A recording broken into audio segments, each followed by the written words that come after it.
Let's also bring in other panelists, please. Jeremy Zakharov, I'd like you to come in on this. How is this entire Hexagon alliance going to work? We've heard about this, but in terms of its actual announcement, as yet we don't know a lot of the countries which are expected to be part of it, from Asia, from Africa, so on and so forth. What are we expecting? What are the specifics of this particular alliance, and how is it really going to function and change how diplomacy really works?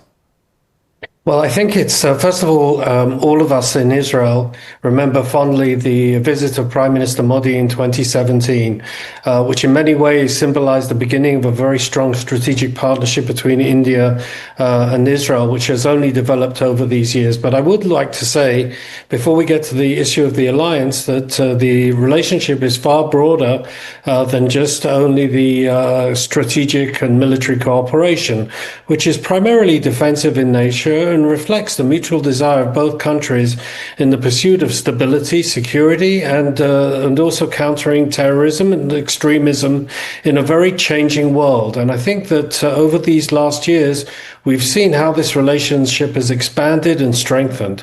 I think that like-minded countries today, as you mentioned in the Hexagon Alliance, need to have that sense of like-mindedness and common purpose.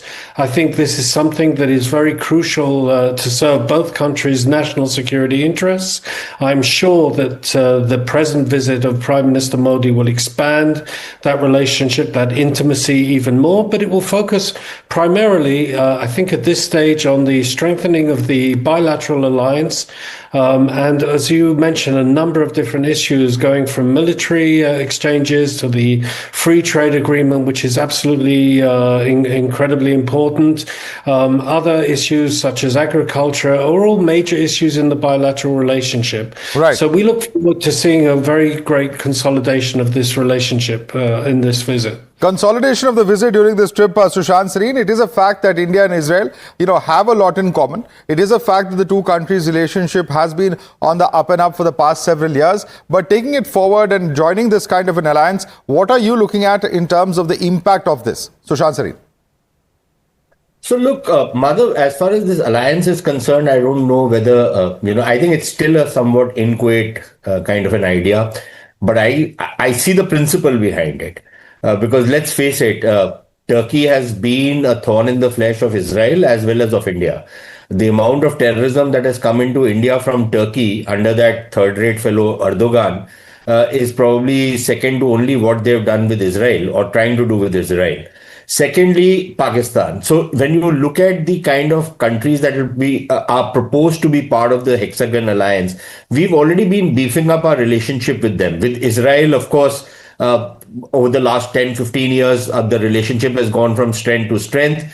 I think it's not just about the convergence of interests, but even more importantly, I think there is a lot of empathy in India for Israel, and likewise, I think from Israel with India. I think we understand the kind of challenges both countries face. And then if you look at what is happening with Greece, and look at how the relationship between India and Greece has been progressing, or between Cyprus and India, clearly, there is that convergence. Now, when he's talking about some of the Arab countries joining it, I presume one of them will be the UAE, which has become a kind of a bulwark against radicalism. The Emirates is very, very emphatic about not allowing radical philosophies and ideologies to flourish in their part of the world.